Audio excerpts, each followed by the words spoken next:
পরিবারের সবাই যদি আগে থেকেই গন্ধ শোকে, বুঝবেন আজকে রান্নাটা একটু অন্যরকম। চলুন বানিয়ে ফেলি ঘরে বসেই একদম স্পেশাল চিকেন চাপ। প্রথমেই চিকেনটিকে ভালো করে ধুয়ে লবণ দিয়ে দিতে হবে। আমি এখানে 1 চামচ লবণ দিচ্ছি। দিয়ে দেব 1 চামচ গুঁড়ো লঙ্কা, দিয়ে দেব ধনে জিরের গুঁড়ো 1 চামচ,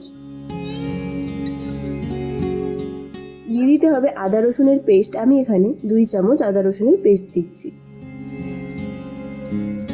এবার একটি পেস্ট বানিয়ে নিতে হবে। আমি এখানে দিচ্ছি সেদ্ধ করে রাখা 2টি পেঁয়াজ, দিয়ে দেব 2 চামচ টক দই,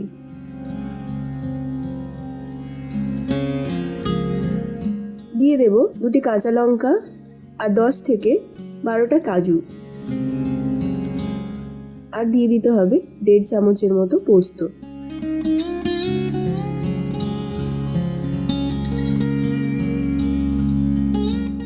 দিয়ে একটা ভালো করে পেস্ট বানিয়ে নিতে হবে।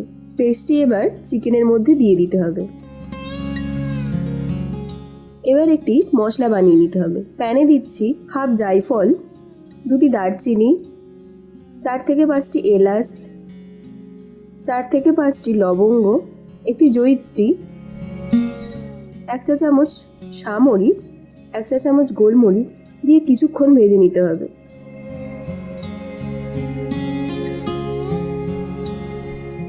সুন্দর একটি গন্ধ আসলে ওতে দিয়ে দেব সাজিরে। আমি এখানে 1 চামচ দিচ্ছি, দিয়ে ভালো করে ভেজে নিতে হবে। জিরে প্রথমে দিলে পুড়ে যাবে আর অন্য মশলাগুলো ঠিকঠাক ভাজা হবে না। তারপর এটা ভালো করে গুঁড়ো করে নেব। গুঁড়ো করে নিয়ে এর থেকে আমি 2 চামচ দিয়ে দেব।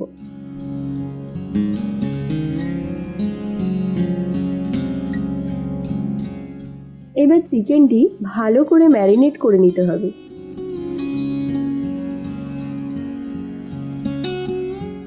ম্যারিনেট করে 3 থেকে 4 ঘন্টার জন্য ফ্রিজে রেখে দিন, তাহলে মশলাগুলি চিকেনের মধ্যে ভালো করে ঢুকে যাবে। এইবার একটি কড়াইতে সরিষার তেল নিয়ে নিতে হবে। আমি এখানে 50 মিলির মতো সরিষার তেল নিচ্ছি। তেলটি গরম হলে পারে ফ্লেমটিকে আমি অফ করে দেব।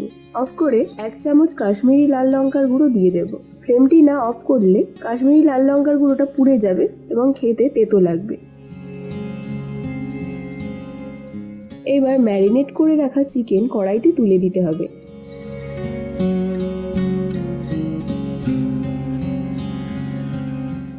চিকেনগুলি দিয়ে ফ্লেমটি আবারও আমি অন করে দেব। একটি সাইড একটু ভেজে নিয়ে অপর সাইডটাও আমি একইভাবে ভেজে নেব।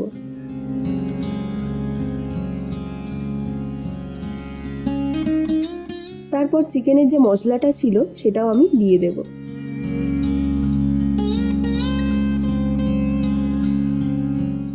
মশলাটি ভালো করে চিকেনের সঙ্গে মিশিয়ে নিয়ে বাটিটা ধুয়ে জল দিয়ে দিতে হবে।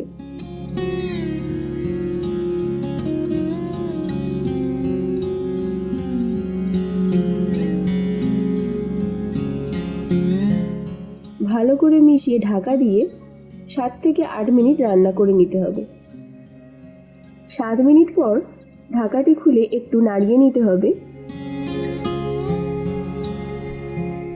এবার ওতে দিয়ে দেব 1 চামচ গোলাপ জল, 1 চামচ কেওড়া জল